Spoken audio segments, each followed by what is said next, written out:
హైదరాబాద్ జలసౌధలో Godavari river management board సమావేశం కానుంది. జీఆర్ఎంబీ చైర్మన్ ఏకే ప్రధాన్ అధ్యక్షతన జరగనున్న భేటీకి ఏపీ, తెలంగాణ ఇరిగేషన్ అధికారులు పాల్గొననున్నారు.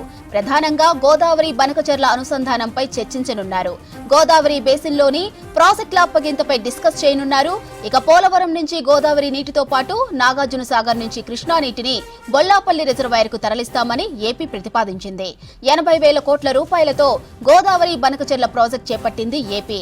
రోజు 2 టీఎంసీల చొప్పున 90 రోజుల పాటు 180 టీఎంసీల నీళ్లు తరలించేలా ఏపీ ప్లాన్ చేసింది. అయితే ఏపీ ప్రతిపాదనపై తెలంగాణ ప్రభుత్వం తీవ్ర అభ్యంతరం తెలిపింది. సాగర్ కింద తెలంగాణలోని ఆయకట్టు ఎడారిలా మారే ప్రమాదం ఉందని ఆందోళన వ్యక్తం చేసింది. కేంద్ర జలశక్తి శాఖ, కేఆర్ఎంబీ, జీఆర్ఎంబీకి ఫిర్యాదు చేశారు తెలంగాణ ఇరిగేషన్ శాఖ అధికారులు. ప్రాజెక్ట్ డిపిఆర్, ఇతర వివరాలు ఇవ్వాలని ఏపీని కోరింది గోదావరి బోర్డు. ఇక ఉమ్మడిగా ఉన్న పెద్దవాగు మినహా ఇతర ప్రాజెక్టులు ఇవ్వబోమని తేల్చి చెప్పింది తెలంగాణ. 11 ప్రాజెక్టులు అప్పగిస్తే తమ పరిధిలోని 4 ప్రాజెక్టులు ఇస్తామని ఏపీ మెలికిపెట్టింది. 11 ప్రాజెక్టులలో 9కి డిపిఆర్లను సమర్పిస్తే 6 ప్రాజెక్టులకు టెక్నికల్ అడ్వైజరీ కమిటీ అనుమతి ఇవ్వనుంది. అపెక్స్ కౌన్సిల్ అనుమతిస్తే పూర్తిస్థాయి అనుమతులు లభించనుంది. ఇక ఇప్పటి వరకు ఏపీ పరిధిలోని ప్రాజెక్టుల అనుమతి కోసం డిపిఆర్లను ఏపీ కేంద్రానికి పంపించలేదు. రైట్, ఇక జీఆర్ఎంబీ సమావేశానికి సంబంధించి మరింత సమాచారం శ్రీశైలం అందిస్తారు. శ్రీశైలం, జీఆర్ఎంబీ బోర్డు సమావేశంపై అప్డేట్స్ ఏంటి? మరికొద్దిసేపట్లో జీఆర్ఎంబీ సమావేశం జలసౌధలో ప్రారంభం కానుంది. దీనికి ఇటు ఏపీ, అదేవిధంగా తెలంగాణ రెండు రాష్ట్రాలకు సంబంధించినటువంటి ప్రిన్సిపల్ సెక్రటరీలు, అదేవిధంగా ఈఎన్సీలు, ఇతర అధికారులు హాజరు కానున్నారు. ప్రధానంగా ఈ సమావేశంలో గోదావరి బనకచెర్ల ప్రాజెక్టు సంబంధించి, అదేవిధంగా ఏపీ, తెలంగాణలో ఉన్నటువంటి అనుమతి లేని ప్రాజెక్టుల అప్పగింత గురించి, అదేవిధంగా వీటితో పాటు ఇతర అంశాల మీద కూడా సమావేశంలో చర్చ జరుగుతుంది. ప్రధానంగా ఇప్పటికే ఏపీ ప్రభుత్వం ప్రతిపాదించినటువంటి గోదావరి బనకచెర్ల ఈ అనుసంధానం మీద తెలంగాణ ప్రభుత్వం ఇటు గోదావరి, అదేవిధంగా కృష్ణా బోర్డులతో పాటు కేంద్ర జలశక్తి శాఖకు ఫిర్యాదు చేసింది.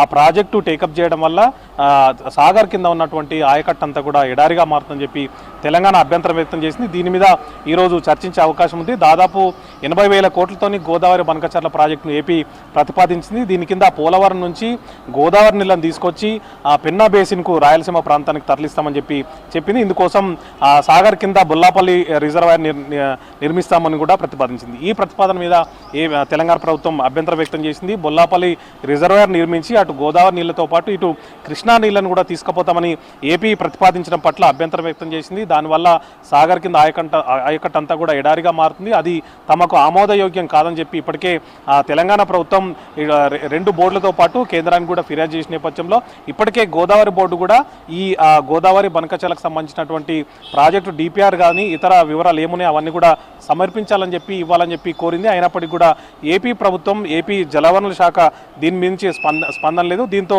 ఈరోజు ఏర్పాటు చేసినటువంటి ఈ సమావేశంలో ఈ అంశంపై వాడివేడి చర్చ జరిగే అవకాశం ఉంది. ఇరు రాష్ట్రాలు కూడా తమ వాదనలు బలంగా వినిపించే అవకాశం అయితే కనిపిస్తోంది. అయితే ఏపీ చేపట్టినటువంటి గోదావరి బనకచెర్ల వల్ల 90 రోజుల్లో దాదాపు 180 టీఎంసీలను ఏపీ ప్రభుత్వం తీసుకొని పోయే అవకాశం ఉంది. దీని మీద అభ్యంతరం వ్యక్తం చేయడంతో పాటు సాగర్ కింద ఏదైతే గోదావరి బనకచెర్ల కోసం సాగర్ కెనాల్ను, లెఫ్ట్ కెనాల్ను ఏదైతే కలుపుతున్నారో అక్కడి నుంచి కృష్ణా నీళ్లను కూడా తీసుకుపోతామని ఏపీ ప్రతిపాదించిన నేపథ్యంలో దాన్ని కూడా అభ్యంతరం వ్యక్తం చేసింది. మరోవైపు ఇటు తెలంగాణ కానీ అటు ఏపీలో ఉన్నటువంటి 16 ప్రాజెక్టులకు సంబంధించి వాటి అప్పగింత గురించి గతంలో జరిగిన సమావేశంలో జరిగినటువంటి అంశాలను అమలుపై కూడా ఈరోజు చర్చించే అవకాశం ఉంది.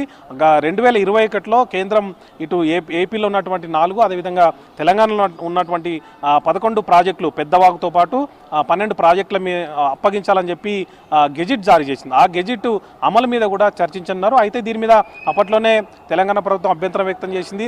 ఒక పెద్దవాగు ప్రాజెక్టు మాత్రమే ఉమ్మడి రాష్ట్రం పరిధిలో ఉన్నది కాబట్టి దాన్ని మినహాయిస్తే మిగిలిన ఏవైతే 11 ప్రాజెక్టులు ఉన్నాయో వాటిని అప్పగించే ప్రసక్తి లేదని చెప్పి ఇప్పటికే కేంద్రానికి తేల్చి చెప్పింది. మరోవైపు ఏవైతే అనుమతి లేని ప్రాజెక్టు ఉన్నాయో వాటికి సంబంధించినటువంటి డిపిఆర్లను కేంద్రానికి సమర్పించింది. 9 ప్రాజెక్టులకు సంబంధించి డిపిఆర్లు సమర్పించగా ఇప్పటికే 6కి టెక్నికల్ అడ్వైజరీ కమిటీ ఆమోదం తెలిపింది. అపెక్స్ కౌన్సిల్ ఆమోదం తెలిపితే అవి పూర్తి స్థాయిలో ఆ ప్రాజెక్టులకు అనుమతి లభించినట్లేదు. కానీ మరోవైపు ఏపీ ప్రభుత్వం ఎక్కడ కూడా వాళ్ళ పరిధిలో ఉన్నటువంటి ప్రాజెక్టులకు సంబంధించి అనుమతి కోసం ఎట్లాంటి దరఖాస్తు కానీ డిపిఆర్ సమర్పించడం కానీ ఇట్లాంటివి ఏవి చేయకుండా తెలంగాణ ప్రభుత్వం వాళ్ళ పరిధిలో ఉన్నటువంటి ప్రాజెక్టును అప్పగిస్తేనే తమ పరిధిలో ఉన్నటువంటి 4 ప్రాజెక్టులను అప్పగిస్తామని చెప్పి మెలిక కూడా పెట్టింది. ఈ అంశం మీద కూడా ఈరోజు చర్చించే అవకాశం కనిపిస్తుంది. మొత్తంగానైతే వాడివేడి చర్చ జరిగే అవకాశం కనిపిస్తుంది. ఎందుకంటే గత సమావేశంలో జరిగినటువంటి తీసుకున్న నిర్ణయాలతో పాటు తెలంగాణ ప్రభుత్వం ఈ గోదావరి బనకచెర్ల ప్రాజెక్టు మీద